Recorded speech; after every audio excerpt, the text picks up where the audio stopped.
TV रख के पास पागल हुई सास। आजकल वर्मा जी की पत्नी देवकी जी केबल पर रियलिटी शोज देख देख कर बहुत कुछ सीख रही हैं। जैसे आज तो वो सुबह सुबह बेसुरे आलाप ले रही हैं।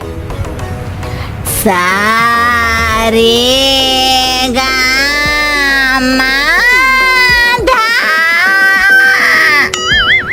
माँ जी, सारे गामा पाधा नीसा होता है। अरे वो तो सब गाते हैं, ये मेरा स्टाइल है। आवाज तो कम कर लीजिए माँ जी, पर्दे फट जाएंगे कान के। ये कहो कि पर्दों में आग लग जाएगी। देखना, मेरी आवाज सुन के जज आग लगा देगी, आग लगा देगी, तू तो आग लगा देगी, ऐसा बोलेंगे। सरिता वहाँ से परेशान होकर चली जाती है और सास रियाज जारी रखती है।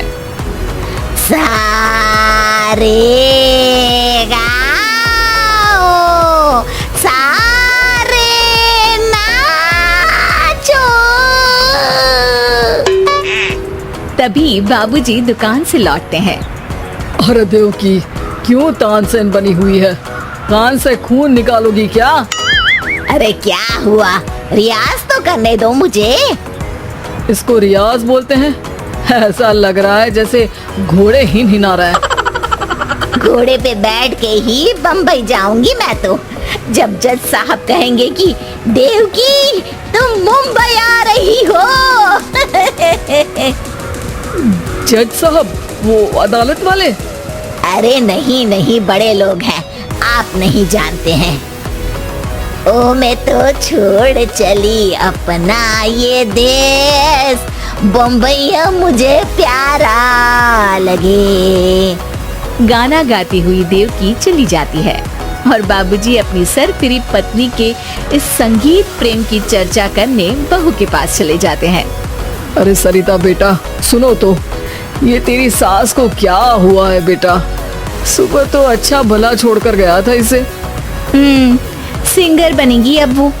सिंगिंग रियलिटी शो में जाने की सुबह से तैयारियां चल रही हैं इनकी। हाँ, अब तो कोयल के सुर मेंढक छेड़ेगा। हे भगवान, सद्बुद्धि दो इसे। इधर बाबूजी भगवान को कहते हैं और उधर राधा रानी प्रकट हो जाती है, देवकी की मोहल्ले की सबसे पक्की दोस्त।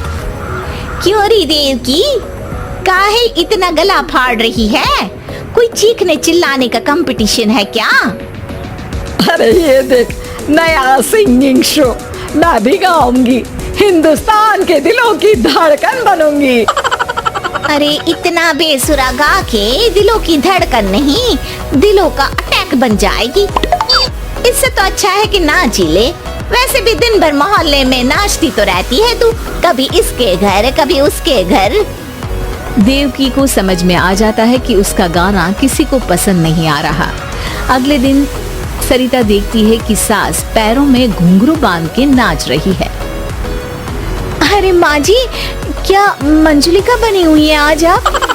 अरे नाचने दे बहू, जब तक है जान जाने जहां मैं नाचूंगी।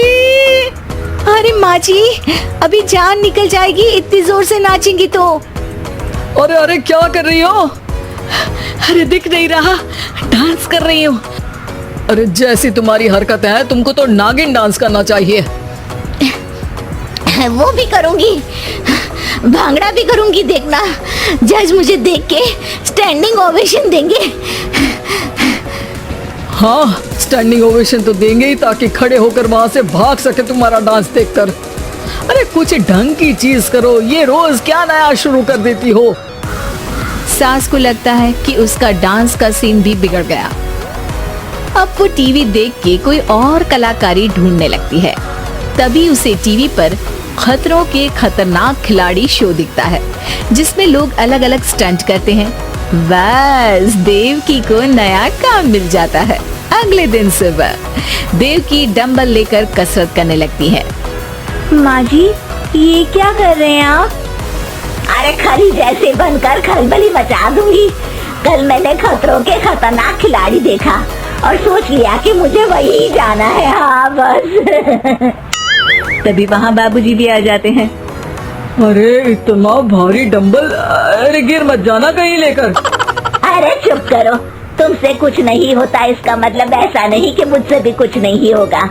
मैं तो खतरों के खतरनाक खिलाड़ी में जाने वाली हूँ। हाँ मैं तो इस शो में तभी गया था जब तुमसे शादी हुई थी। तुमसे शादी करना भी खतरों के खतरनाक खिलाड़ी में जाने से कम थोड़ी ना। अब चुप भी रहिए। अरे बहू, वो भारी वाला डंबल उठा कर ला तो। अरे नाना माँ जी, आप संभाल नहीं पाओगी। अरे मैंने टीवी में देखा था, एक आदमी कार उठा लेता है, इतना तो मैं उठा ही सकती हूँ ना। बहू घबराते हुए भारी वाले डंबल माँ के हाथ में दे देती है। जैसे ही माँ दोनों हाथ ऊपर करती है, पूरे शरीर का बैलेंस बिगड़ जाता है और वो पीछे की तरफ गिर जाती है।